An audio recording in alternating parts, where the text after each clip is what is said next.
never meant to find out what was in that back room. Honestly, I was just trying to do my job right. I started working at this old gas station off Route 16 in rural Pennsylvania about 6 months back. Needed the money for community, college and all. The place had this weird vibe from day one, like not haunted or anything, just off somehow. The owner, Mr. Hargrove, was this tall, skinny dude with these eyes that never seemed to blink enough. First day he showed me around. He spent like 5 minutes explaining the rules about the storage room in the back. Zephyr, he said. Yeah, that's my name. Parents were hippies or whatever. This door stays locked at all times. You only go in during daylight, never at night. That's when I do inventory. Made sense enough, I guess. Prevent theft and all that. Plus, the guy was paying me $2 above minimum wage, so who was I to question his weird rules? Everything was normal-ish for the first few months. Late-night shifts were boring as hell. I'd usually just scroll on my phone when no customers came in. My cat had just had kittens that week, so I was busy texting pictures to everyone I knew. Then came that Tuesday night. I remember it was Tuesday because my favorite podcast drops episodes that day, and I had just finished listening to it. Mr. Hargrove had called saying his sister was in the hospital or something, so he left early. Around 11:30 p.m., this lady bought like $40 worth of gas and a bunch of snacks. When I went to print her receipt, the machine just spit out this blank paper. We were out of receipt paper. I knew we kept extras in that back room. And yeah, I know what you're thinking. Why didn't I just wait till morning? But my manager evaluation was coming up, and I wanted to show I could handle stuff on my own. So I grabbed the key from the office and went to the back. That door was heavier than it looked. Like, weirdly heavy.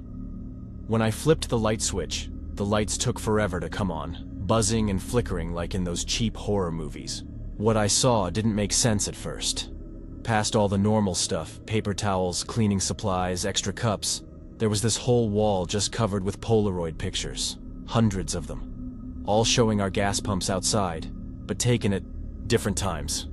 I stepped closer, feeling my heart beating super fast. Each photo had like dates and notes written under them. Comes every Tuesday. Always buys same items. Asked about cameras. Some had these big red X's drawn over the people's faces. There was this little recorder thing on a shelf underneath. All the photos. It was hooked up to some motion sensor pointed at the door. The red light was blinking. It had recorded me coming in. Next to it was this fancy leather notebook. When I opened it, I almost dropped it. It had all these notes about the employees, including me. What time I got to work, what car I drove, my apartment address, even which grocery store I shopped at. Before I could even process this crazy stuff, I saw headlights sweep across the front windows. Mr. Hargrove was back.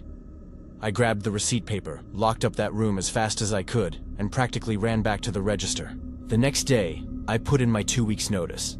Made up some excuse about school getting too busy. During those last 2 weeks, I noticed Mr. Hargrove watching me. Like, all the time. And 3 different customers who I recognized from those wall photos came in.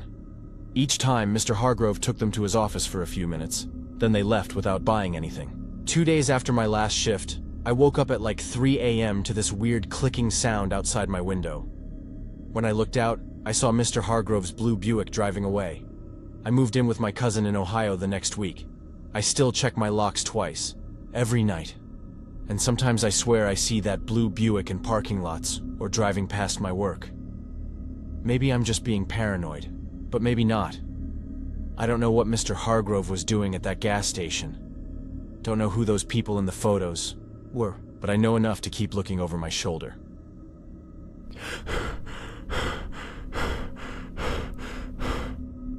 I never thought working nights at a truck stop would get weird. Like, really weird.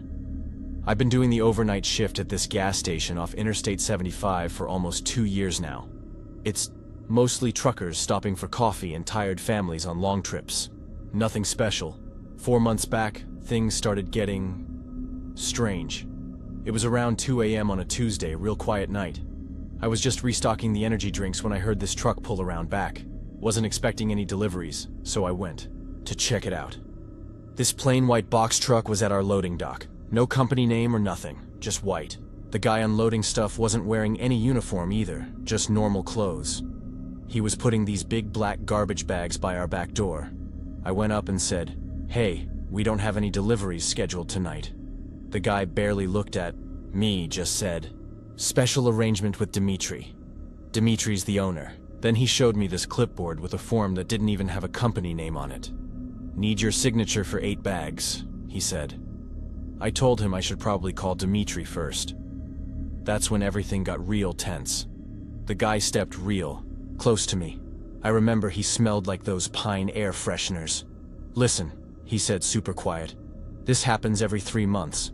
Bryce, before you knew the deal. Sign the paper, put the bags in freezer C and forget about it." Then he said there was $500 cash in my car's glove box, and there'd be more next time. I was about to tell him to get lost when I saw something on his clipboard. There was a picture of my little girl Sadie at her school playground. Same clothes she wore that day. My hands were shaking when I signed that paper. The guy just nodded and left. Didn't even turn his headlights on. Those bags were crazy heavy and smelled wrong. Can't even describe it, but my stomach turned. I did what he said and put them in freezer C. We hardly ever use that. One except when hunters pay to store deer meat. Next morning, I checked the security cameras. Convenient how they were all messed up during that exact time period. When Dimitri came in, he didn't say nothing about a delivery, but I saw him check freezer C and make a phone call after.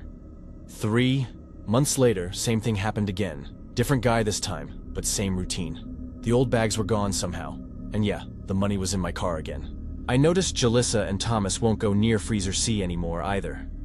So I guess I'm not the only one who knows something's up. Been applying for jobs every day since that second delivery came. Not many options around here though. The worst part is when I'm working alone at night. Sometimes I swear I hear small noises coming from freezer C, like something moving around in there. I started bringing headphones to work just so I don't have to listen. Last week, I saw tiny scratches on the inside of the freezer door. They weren't there before. I don't know what's in those bags. But yesterday when Dimitri was checking freezer C, I heard him whisper, "Just 3 more weeks." I don't plan on being here that long.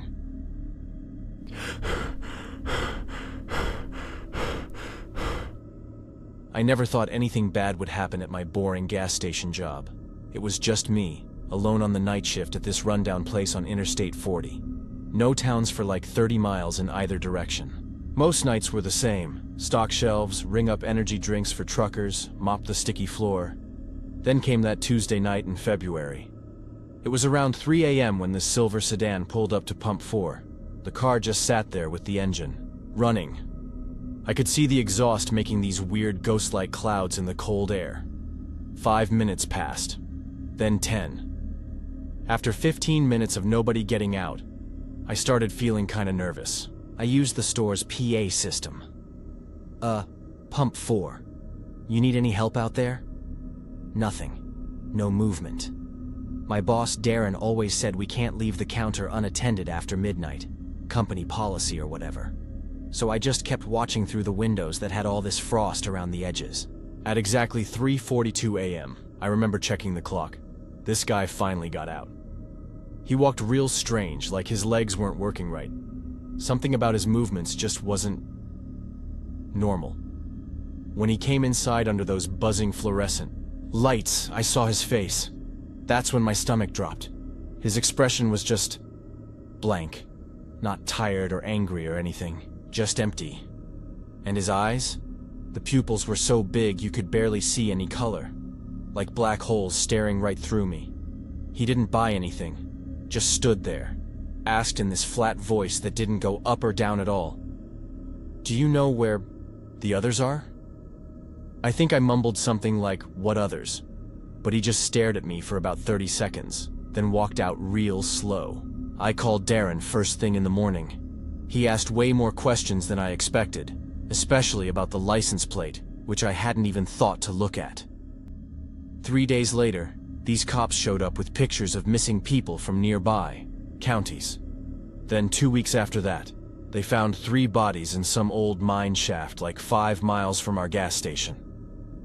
The silver car was there too, apparently belonging to one of the dead people. Police took all our security footage and made me sign some paper saying I wouldn't talk about it during their investigation. I quit that job the next month. Sometimes I wonder if I could have done something different that night. Maybe noticed something important. That guy with the empty eyes never came back. But whenever I drive past gas stations at night now, I always look at the cars sitting at pumps to make sure someone's in them. My new job's at a busy supermarket. Lots of people around. All the time. That's how I like it now.